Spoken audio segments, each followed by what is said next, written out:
So, hi everyone. Good afternoon. I am Lauren Gay Jaime, so the first reporter for lesson 3. So, before I start my report, let's play a game. So, the game that we will play is a scramble word. So, everyone has familiarized the scramble word. So, the first scramble word is, what do you think? What is that?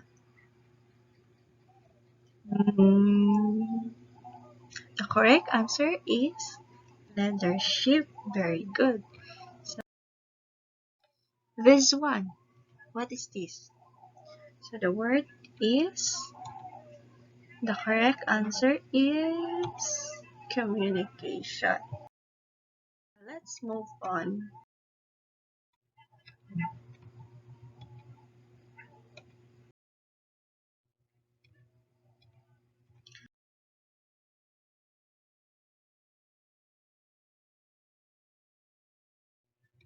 Leadership, or we can define the leadership. So what is leadership? Hmm, the ability to inspire and guide individuals or groups toward achieving common goals. So, ang leadership DI is ikaw ang magpa-inspire sa imo or mag-guide sa imong individuals na groups, or as a future teacher is kita ang mag-guide sa ato ang learners or sa ato ang pupils to achieve their goals, to have or to learn your lesson. So, kita ang mag-guide sa ila to achieve their common goal. So, leadership also is, it involves influencing others through personal attributes, behaviors, and actions. Effective leadership balance vision, communication, and adaptability to navigate challenges and drive success. So as a leadership there, or kita nga as a future teacher is kita gid ang first nga mag-influence ato ang mga pupils. Di ba class? Di ba classmates? Di ba classmates? Kita gid ang mag-influence ato ang kwan. So kita nga future teacher or as a leadership is dapat maayo kay atong behaviors and actions. Like, kita gid dapat ang good models ato ang mga learners. So, dapat po dahil nga kaning mga leaders is kabalo mo balance sa vision. You know, class, naka-share sa inyo, ako'y kailangan is key. So, kabalo ka class, nagka-problema sila dahil sa pamilya, tapos sa barangay is busy. Nga na gyud siya o nga kanang dili daw ano siya nga kinsay mo gusto mo sugot nga mo puli ana niyan siya, kinsay mo sugot mo puli karon lang jud nga man mo ang sweldo nga na siya. So good leader ba na ana? So di ba dili kay dapat ikaw nga as a leader, kabalo man jud ka nga leader ka, like kana ikaw ang magsunod sa magdala sa imong kauban, dapat kabalo ka mo balance sa imong problema or dili man problema, kabalo ka mo kuan sa imong as a leader, kabalo jud ka mag-balance sa imong mga vision, di ba? So as a leadership di pod is kabalo makig-communication. So dapat kabalo ka makig-communication sa imong isig ka leader, sa isig ka grupo ni ana, dapat kabalo ka sa imong kabalo ka mo i-communicate nimo one by one imong mga grupo, di ba? Dapat ingana. So as a leadership is kabalo pud ta mo adapt to navigate challenges and drive success. So, did you get me? Okay, very good. Is leader concept. So, leader concept is, first is mentorship. So, ikaw din nga as a leader is, ikaw ang mentorship sa imong kagrupo. So, kita po na future teacher, kita ang mag-mentors, the first or number one mentorship sa ato ang learners or sa ato ang pupils. So, next one is group mindset. So, as a growth mindset, diri na to makita imong brains and talents. So, kanang dapat jud nga dedication kay ka sa ato ang hard work, like mapakita gid dali ra ka maka-catch up og mindset ba ay ingani atong buhaton ingana certain class. Okay, very good. So next leader concept is leading by example. So di ba, as a leader or as a future teacher, kita gid ang mag-lead sa tong pupil sunod. Dapat kita ilang sundon, good example kita sa ilaha, good mentorship, di ba? Nga na. So did you get me? Okay, very good. So next one is servant. So as a leader there, you are a servant. So dili ina nga sulugoon, dili ina na. So servant is kabalo ka mo ang initiative o tabang sa imo isig ka grupo or isig ka leader. Nga na gyud dapat kanang kabalo jud ta maki halubilo kabalo ta mag-initiative hala na siya gibuhat. So motabang ka as a leader. Di ba? Okay. Next one is authentic. So as a authentic leader di ay kay kanang genyo kay kabalik, pure kay imong pagtabang, pure kay imong pag kanang pag serve servant, di ba na ba uban nga plastic kayo na dili na ito tinud ilang pagtabang-tabang, di nila kaya nga kuan ilang isig ka grupo, di ba? Lain ka nang ina nga selfish kay ka, dapat leader ka, di ka mag-selfish. So next is charismatic. So as a charismatic TI is kanang kanang comfortable kay katanawon. Tanawon pa lang ka, wow, murag leader niya na. Pero dili jud hindi lang ingon sa ingana, but it's a type of leadership that combines charm, interpersonal connections, and persuasive to motivate others. So dapat mo jud natong hinumduman, no? So next is lastly is visionary. So when we say visionary is ikaw ang one nga mag-set sa vision, like kanang pang long term nga vision, like ikaw nga leader is maka-create dayon kag mga strategy nga ma-plan nga ma-achieve gyud nato ang kanang common goal sa ato ang kagrupo. So again class, kita nga as a future teacher is kabalo jud ta mag initiative sa atong mga pupils, dapat tun-an jud nato good model kita sa atong mga pupils, di ba? And that's all. Thank you.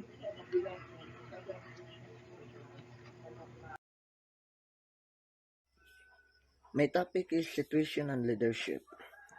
Situation and conservation means adapting your leadership style to its unique situation or task to meet the needs of the team or team members. Ken Blanchard and Paul Hersey developed the situational leadership theory in 1969. They believe that there is no one size fits all. Leadership benefits. There are 6 benefits here.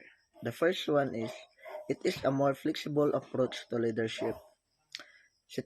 Means situational leadership is a relationship-oriented type of leadership.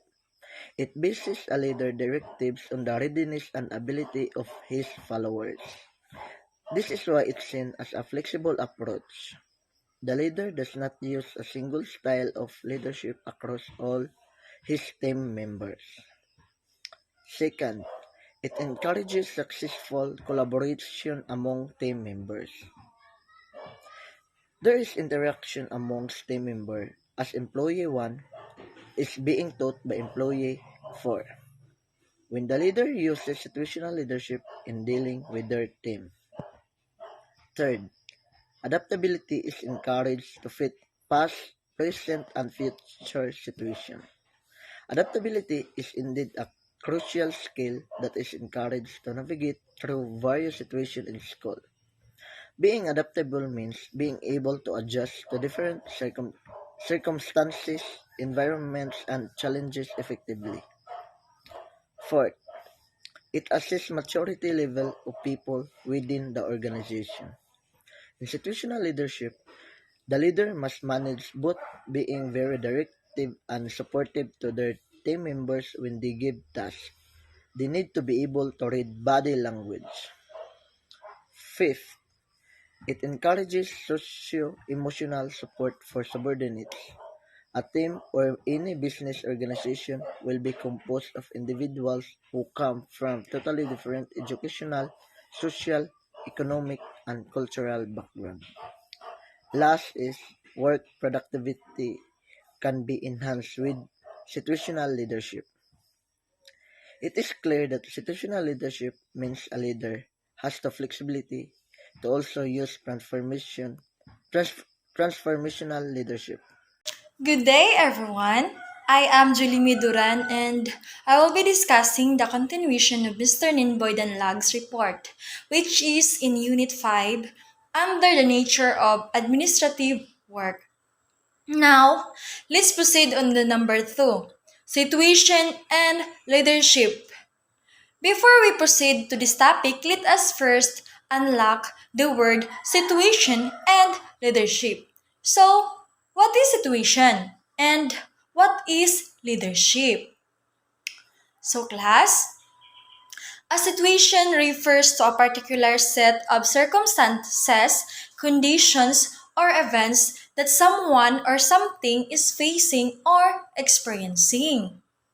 So, on the other hand, leadership can be defined as the ability to inspire, motivate, and guide a group of people towards a goal and mission. A leader sets directions, provides guidance, and facilitates teamwork and to achieve the desired results. Now, when we talk about situational leadership, it is a relationship or oriented type of leadership. It bases a leader directive on the readiness and ability of her or his followers. So this is why it is seen as a flexible approach. The leader does not use a single types of leadership across of all his team members.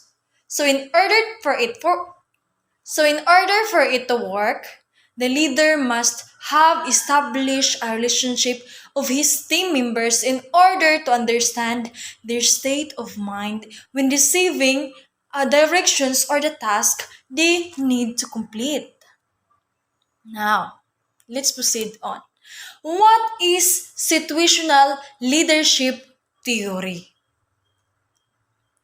So, a situational leadership theory class is a leadership model developed by Paul Hersey and Ken Blanchard that suggests that leader should adapt their leadership style based on readiness and maturity level of these followers. So, the theory suggests that there is no size fits all approach to leadership and that team leaders must able to adjust their leadership style to meet the needs of their followers in different situation. So, the situational leadership theory proposes four leadership style. These are directing, coaching, supporting, and delegating. Later, we will be discuss it one by one. So, these styles are vary in the amount of direction and support provide and match the readiness levels of the followers. Now, so when we talk about readiness level, it is determined by the followers' level of competence and commitment and ranges from low to high. So in the high readiness level situation, the followers are highly competent and committed. So a delegating leadership style that is appropriate. As followers can take on a greater degree of responsibility and decision making. So in the low readiness level situation, the followers are experience or lack of confidence. A directing leadership style may be necessary as a leader must provide clear direction and structure. A situational leadership theory can be applied as classroom setting to enhance effectiveness and learning. Now, in the directing style, the leadership provides clear direction and specific guidance to their followers. These styles use in low readiness situation, where the followers lacks the knowledge or skills needed to perform the task.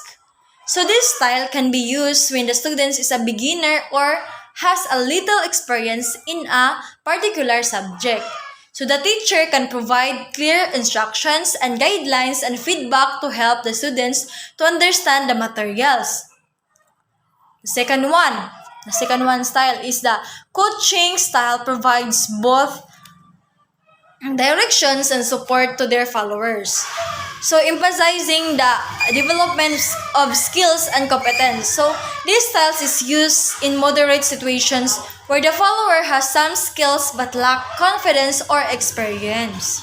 So these styles can be used when the students has some knowledge of the subjects but lacks of confidence or experience, so the teacher can provide guidance, support, and instructive feedback to help the students build a skills and confidence. And the third one, in the supporting styles, the leader provides more support and encouragement to their followers while reducing their level of direction. So this styles is used in a high readiness situation where the followers has high competence but may lack to confidence or motivation to perform the task. So these styles can be used to when the students has a good understanding of the subject but lacks of motivation or confidence, so the teachers can provide recognition, praise to help students to engage and motivated. Third one, in delegating style, the leader provides minimal direction and support to their followers, allowing them to take a greater responsibilities and make decisions. So these styles used in very readiness situation where the followers has high competence and high commitment.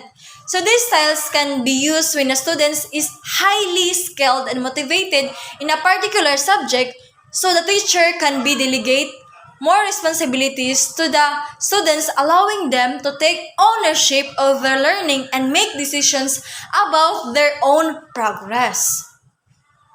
That is delegating style. Now, overall, situation leadership can help teachers adjust their teaching styles to meet the needs of their individual student and promote student engagement, motivation, and learning. So that's all for my topic. Thank you for listening.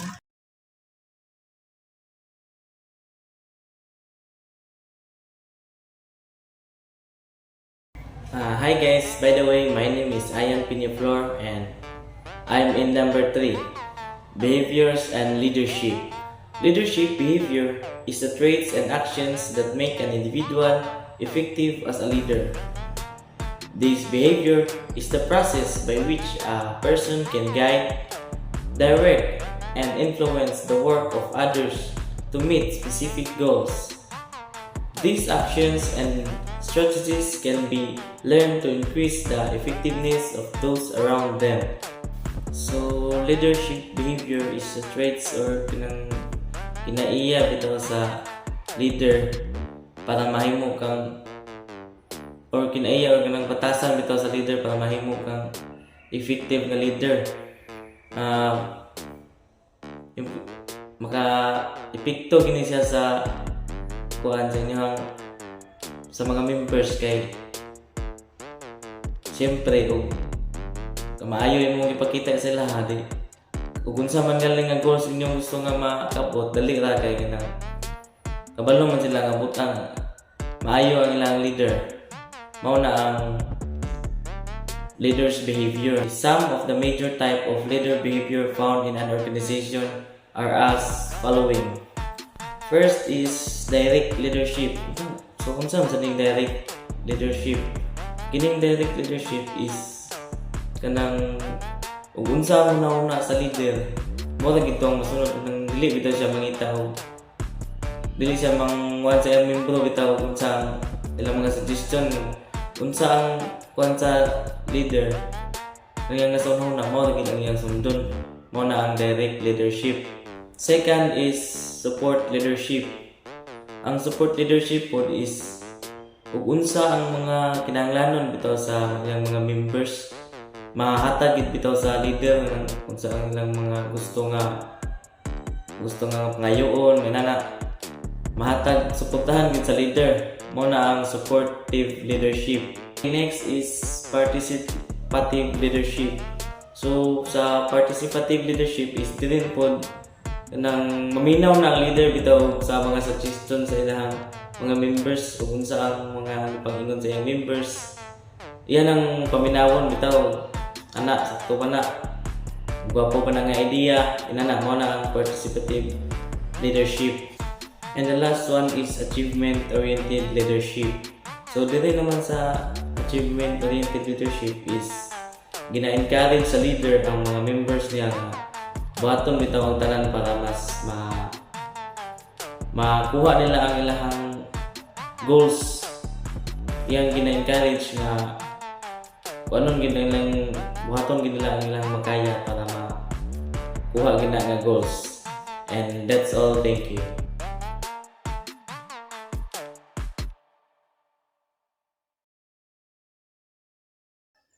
So, good day everyone. My name is Meljin Alag, your reporter for today's video. So, my topic is all about leadership effectiveness. What comes to your mind if you hear leadership effectiveness? Yes, leadership effectiveness defined as leaders' ability to effectively influence followers and other organizational stakeholders to reach the goals of organization. It refers to the capabilities of an effective leader. So, leadership effectiveness can be defined as the ability of a leader to inspire. Ikaw as a leader, ikaw ang mag-inspire sa imong mga staff or other organization. Ikaw silbi ang kanang maghatag og influence sa ilaha on ikaw pod ang mag-guide, ikaw pod ang magdala to achieve the goals nga kung unsa inyong goals nga gusto maabot. So, in leadership effectiveness, there are questions. How to improve leadership performance and effectiveness? Well, there are three types of important leadership performance and effectiveness to achieve. First is show flexibility when motivating and working with staff. Flexible leaders are effective because they respond well in a variety of situations through recognizing what is required of them and the situation of what their teams needs for them. So, as a leader, dapat be flexible ka. Dapat flexible ka in terms sa mga kung unsa man ang inyong mga pagasabutan. Dapat naman tay mga staff no nga kanang mo hatag sila og mga ideas. So ikaw as a leader dapat maminaw ka sa iyang ideas kung unsa iyang gisulti. Dapat kanang dili lang kay more on ikaw ang gastorya but imo pud silang paistoryahan. Also, dapat ikaw sa leader maminaw ka sa ilang side, sa ilang mga approaches para makuha nimo as a leader itong mga important nga unsay mga needs nga i-improve ug unsa po yung mga dapat mga kuan. So next is engage in a wide range of behaviors that are contradictory. So contradictory means one of the paradox of effective leadership is that successful managers will engage in a variety of behaviors that are contradictory or countervailing. So paradox daw mo ni siya ang kanang na dili makaturunganon or nagkasumpaki sa kaugalingon nga pahayag. So naa jud na siya sa ato ang mga member baka kanang makasumpaki ta dili magkasinabot. So naa jud na siya sa tuang mga mga staff. So ikaw sa leader dapat i-adapt nimo na siya nga mga behaviors kay dapat ka kanang flexible ka, o as what I mentioned, dapat flexible ka kabalo ka mo sabot. Kung makigsumpaki man galing na imong dili pud ka mo pataas ang imong pride para dili mo magkasumpaki. So ingana dapat para ma-effective leader ka. And also dapat pud para ma-effective leader ka kabalo ka mo handle sa mga ingana nga situation, ug dapat fair ka sa ilaha para kanang walay mga suko sa imuha.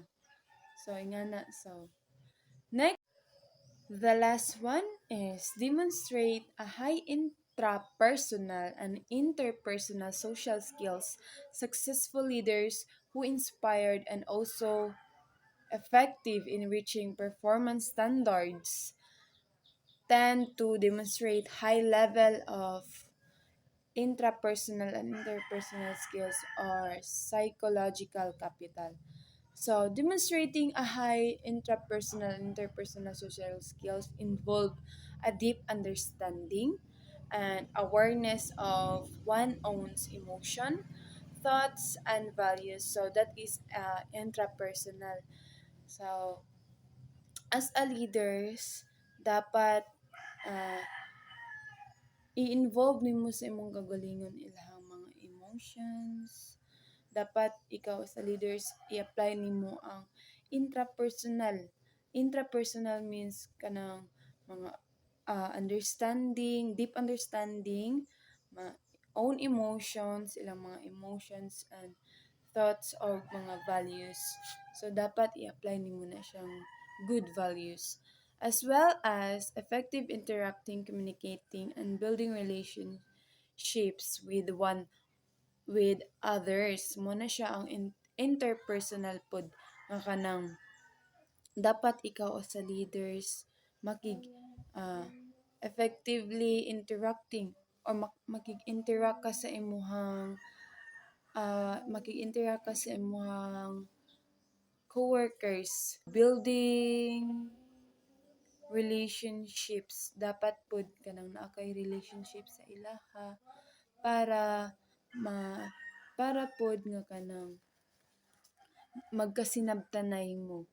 On the other hand, individual with strong interpersonal skills excel in communicating, empathy, conflict resolution, and teamwork, fostering meaningful connections, building trust, and collaborating effectively with others.